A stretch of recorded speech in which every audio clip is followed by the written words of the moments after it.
The death of Hamas leader Yahya Sinwar, killed by Israeli forces in Gaza. President Biden says he was responsible for thousands of deaths. In a statement, the president also says there is now an opportunity for a day after in Gaza without Hamas in power.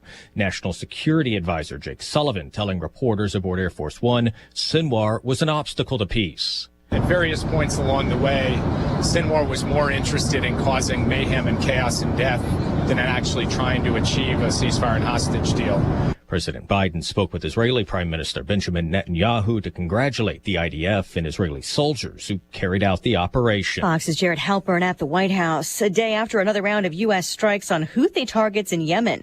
Pentagon spokesman Major General Pat Ryder says using a B-2 bomber sent a message the U.S. can strike anywhere, anytime. This is not the first time that we've struck, but certainly these were unique targets in the sense that they were deep underground targets. He calls it a response to a continued illegal and reckless actions by the Houthis, who fired missiles at U.S. warships last month. A father and son both indicted in the mass shooting at a Georgia high school last month. The accused shooter, Colt Gray, charged with 55 counts, including malice murder, felony murder, and aggravated assault. Police say the 14-year-old boy took a semi-automatic gun into Appalachia High School and fired shots that killed 2 teachers and 2 students.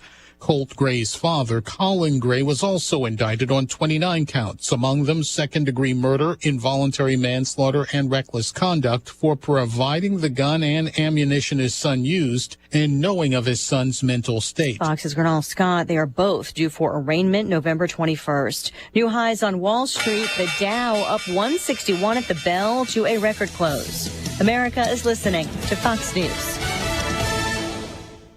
Cybersecurity Awareness Month is still going strong, and LifeLock has a message about phishing. The scams cyber criminals use to trick victims into allowing access to their devices so they can steal your personal information. Being aware of potential phishing scams is one way to help protect your personal information. LifeLock alerts you to more uses of your personal information and fixes identity theft issues that arise. Start protecting your identity with a 30-day free trial at LifeLock.com. Use my first name, Clay, as your promo code. Terms apply.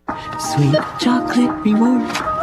Sweet chocolate reward. This is not just the sound of someone picking up a sweet treat at Walgreens. This is the sound of someone picking up a sweet treat right after receiving all their vaccines in one trip. This is the sound of treating yourself, because you protected yourself. Stop by or schedule both your flu and COVID-19 vaccines today and grab yourself a sweet treat while you're at it. Vaccines subject to availability. State, age, and health-related restrictions may apply.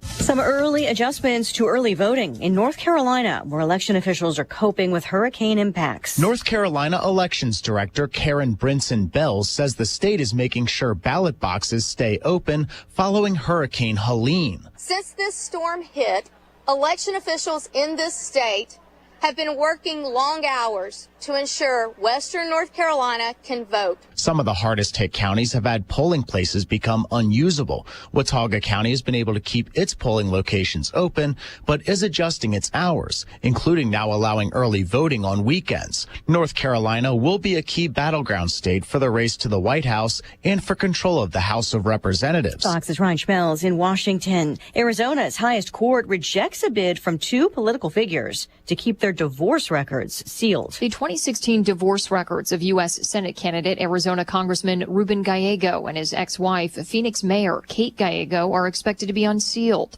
The publication, the Washington Free Beacon, suing to have the records unsealed, a Yavapai County court agreeing in July, finding the public has a right to know. The Gallegos appealing, their lawyers arguing the records include information about how they plan to co-parent their son, citing concerns over the child's safety. The Arizona Court of Appeals upholding the ruling and the Arizona Supreme Court upholding that decision. Gallego, a Democrat, faces GOP opponent Carrie Lake in Arizona's Senate race. Kristen Goodwin, Fox News. Americans spending more than expected last month. Retail sales rose 0.4% in September from August, with spending up in a broad range of categories: online retailers, restaurants, and grocery stores. The boost occurred even though gasoline prices moderated, so people were spending less on fuel. Fox's Jenny Kosula. The new record for the Dow, 43,239. I'm Lisa Brady, Fox News. Hello again, everyone. Let's check weather for East Central Illinois, Champaign-Urbana vicinity. As expected, another frosty morning across the area, but milder Pacific air back to the west. It'll slowly infiltrate the area over the end part of the week. The weekend, too, and a very mild weather pattern anticipated for much of next week with little, if any, organized precipitation anticipated, so it remains all ahead.